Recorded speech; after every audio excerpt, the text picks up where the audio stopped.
No, you. So this is a question to the Prime Minister. The likely next mayor of New York City or on the Democratic Socialist, the vocal critic of Israel and of yourself, and has said he would arrest you if you came to New York City if he was mayor. Is that something you take seriously, or are you concerned about that? Do you have a response to that? No, I'm not concerned about that. I'll get him out. Look, there's enough craziness in the world, but I guess it never ends. I mean, you have this is folly, and it's it's silly in many ways because it's just not serious. But what is serious is the question I was asked before. You know, after October 7th, people said the Palestinians had a state, Hamas state in Gaza, and look what they did with it. They didn't build it up; they built down into bunkers, into terror tunnels, after which they massacred our people, raped our women, beheaded our men, invaded our cities and our towns and our kibbutzim, and did horrendous massacres, the kind of which we didn't see since World War II and the Nazis, the Holocaust. So people aren't likely to say, let's just give them another state, it'll be a platform to destroying Israel. We'll work out a peace with our Palestinian neighbors, those who don't want to destroy us, and we'll work out a peace in which our security, the sovereign power of security, always remains in our hands. Now, people will say it's not a complete state, it's not a state, it's not that. We don't care. You know, we vowed never again. Never again is now. It's not going to happen again. So we'll see you in New York next year? Oh, well, look, I'm going to come there with the President Trump, and we'll see how do you know who the mayor will be? I don't know that. Do we know that? He's going to be very fine, and who knows, we don't know who the mayor's going to be yet. But this is a communist. He's not a socialist, he's a communist. And he said some really bad things about Jewish people, and he said some really bad things about a lot of people. And I think he's going through a little bit of a honeymoon right now, but he might make it.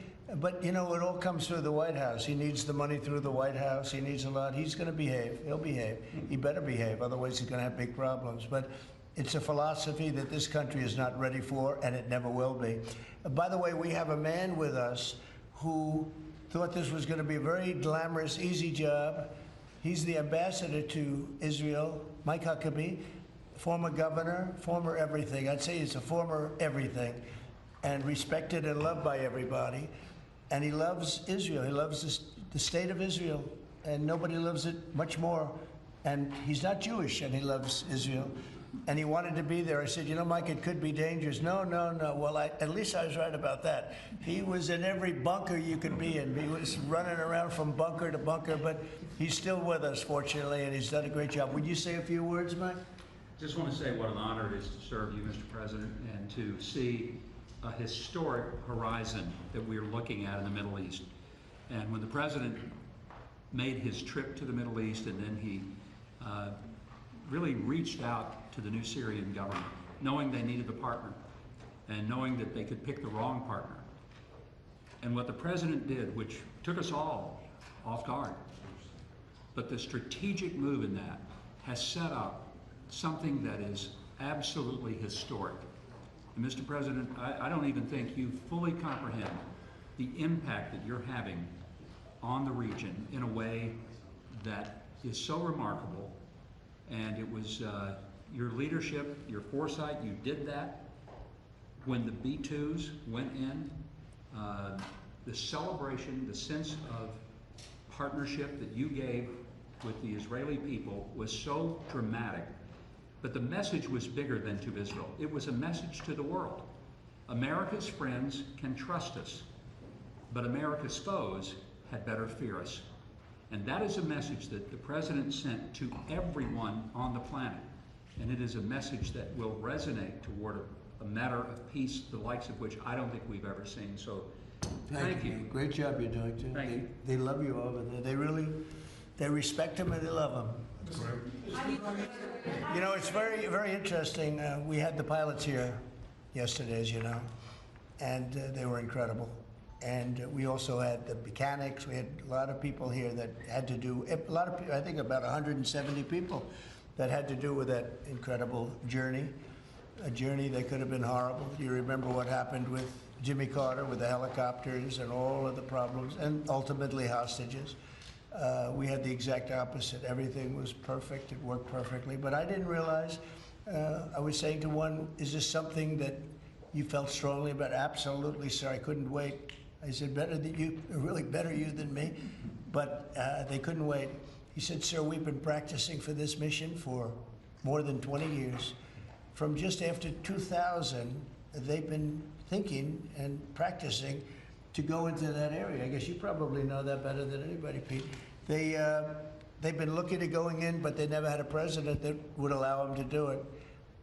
And perhaps right, perhaps wrong. I don't know if that's true or not, but I didn't realize they were preparing for that journey from just a little bit after 2000, the year 2000. And I was pretty amazed by that. They knew it. They knew every inch of it. And they came back and they said, we got it better than we ever did in practice. But they've been practicing for more than 20 years. Can you imagine? Yeah. On Ukraine, Mr. President, are you planning to send more weapons to Ukraine? We're going to send some more weapons. We have to. They have to be able to defend themselves. They're getting hit very hard now. They're getting hit very hard. We're going to have to send more weapons. Yeah, defensive weapons primarily, but they're getting hit very, very hard. Very sad. So many people are dying in that mess. Mr. President, with the one big beautiful bill now signed into law by you, what would you like congressional Republicans to turn their focus to? All they have to do now is talk about how good it is. The biggest tax cuts ever. No tax on tips, no tax on Social Security, think of it, no tax on overtime. From a business standpoint, the jobs are coming in like we've never seen them before. As soon as that was signed, there were 9 factories that announced that they were building the one-year deductibility, you know, things that from a business standpoint you'd understand.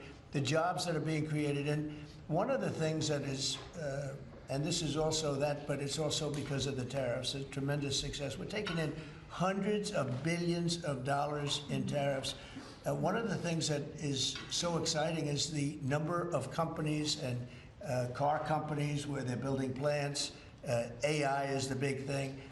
We have over $15 trillion announced already, and it's been, I mean, really, I would say it's been during the last 3 months, but we're here for a short period of time, and some administrations never had anywhere near that number for a whole term, probably for a whole 2 terms. But we're up to over $15 trillion coming into our country. There's never been anything like it anywhere in the world. There's never been an investment like that anywhere in the world. We, look, I told this story, and I just told it to Bibi backstage. I was talking to him, and I said, you know, the King of Saudi Arabia, smart guy, and also we went to Qatar, and we went to UAE. Really 3 strong leaders, smart guys. They all told me the same thing, and then that was reiterated at NATO just recently when we got back, where they agreed to spend $1 trillion a year, by the way, which is about 3 times what they were spending. But they all said the same thing. We thought your country was dead. Horrible term, right? We thought the United States of America was dead, and now you're presiding over the hottest country anywhere in the world. We're the hottest country in the world. I think Bibi would admit it, even hotter than Israel, though Israel was pretty hot about a week ago, I can tell you, for the wrong reasons. But we are the hottest country in the world right now, and it happened faster than anybody thought possible.